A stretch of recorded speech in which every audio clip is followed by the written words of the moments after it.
First Presbyterian Church of Bloomington, located between the downtown square and the campus of Indiana University, has had a long history of meaningful worship, local and international outreach, and Christian education. A family of Christ gathering for worship. Byron Bangert has been pastor of First Presbyterian Church since 1985. Well, First Presbyterian Church was founded in 1819, and according to local historians, that was the first church founded in Bloomington.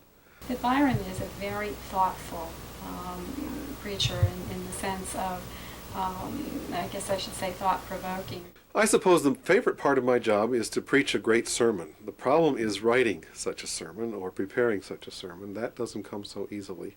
We proclaim that Jesus Christ is risen, that sin and death have been conquered by life, that suffering has been transcended by enduring joy. I see a willingness to ask very difficult questions, and I think Lynn mentioned that very thought-provoking, very challenging faith. Pat answers are not what the Christian faith is all about. Christian faith is itself a kind of pilgrimage. It is walking humbly with God in the struggle to live out our lives with whatever knowledge we are given and whatever understanding we are given. I think music is a very important part of worship. It helps to set a feeling or tone or maybe even a mood for worship.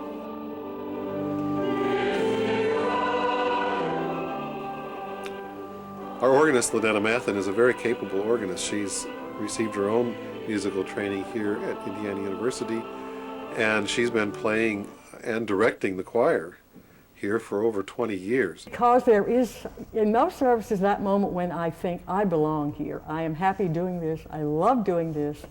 I love these people that I'm working with. I feel very inspired about playing. Not all beautiful music leads you to think of God, but the music that the choir puts together and the music of the organ here within this church do lead me to think of God, and I think that that is what church music ultimately should do. She's excellent at that. I just feel so carried along with that whole spirit of the music that goes on, that is part of my worship service.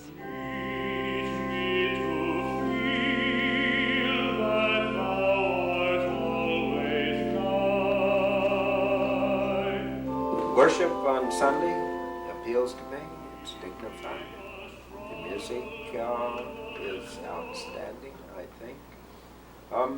It's also important to me that the church engages in projects like the Habitat for Humanity.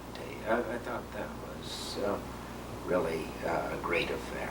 Last year, one of the most exciting projects in this church was to fund and then actually to engage in the building of a house sponsored by Habitat for Humanity.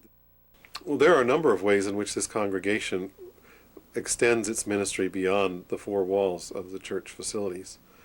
One of them is through Monroe County United Ministries. We call it MACM, but members of this church were very instrumental in the founding of what was first known as the Christian Center and now is known as MACM. There probably are at least 25 or 30 other groups that use our facilities on a fairly regular basis. But clearly we understand ourselves to be part of a connected church. As Presbyterians, our mission is extended through the Presbytery, the Synod, and the General Assembly, and all of the programming and all of the mission that are carried out at those various levels of the church. The kids, we really care about Nicaragua now. Maybe that's because, we've been there, we've seen it, we've really gotten touched, and now we want to keep on helping them. We've taken 2 trips to Posoltega, and we went first in the spring of 1995, and then the second time was in the spring of 1997. We would all pile into the back of a pickup truck or onto the back of a flatbed truck, and we would go exploring the surrounding areas, and sometimes we would go hiking, and we would be caught in the pouring rain, and we'd have no umbrellas, and it didn't matter because we weren't going to see anybody, and we would get drenched, and then the sun would come out, and because it was so hot, sometimes we'd dry up right away, and then we'd get drenched again, and experiences like that were real bonding experiences for everybody who was on the group. Church school, I think, is a real fun thing for the youngest kids in the church because it's one of the places where they first begin to feel that they're really important here within the church, that there are people here that love and care for them.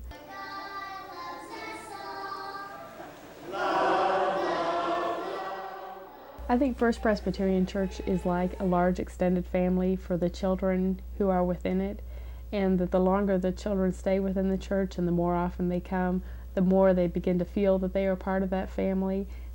And we came one Sunday, and we had a child in high school, junior high, and grade school.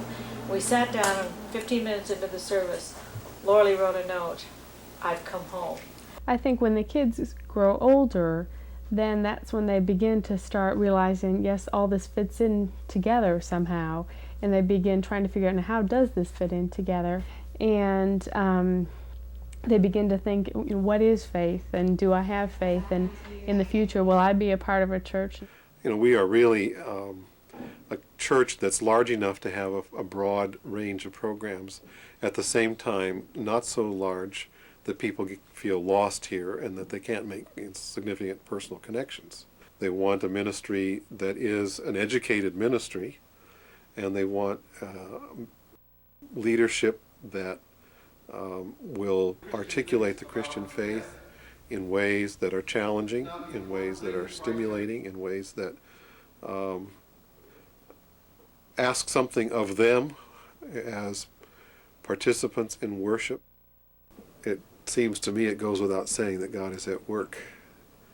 And it's our job to try to discern how God is at work, and then to respond faithfully and confidently and hopefully to what God seems to be doing in our midst. A home for many, a resource for all. First Presbyterian is a giving church where members seek to respond in faith to God's call. The outward giving to both local and distant mission is a main focus of the congregation. For over 175 years, First Presbyterian Church has been reaching out to the community and beyond, bearing witness in an ever-changing world to the good news of Jesus Christ.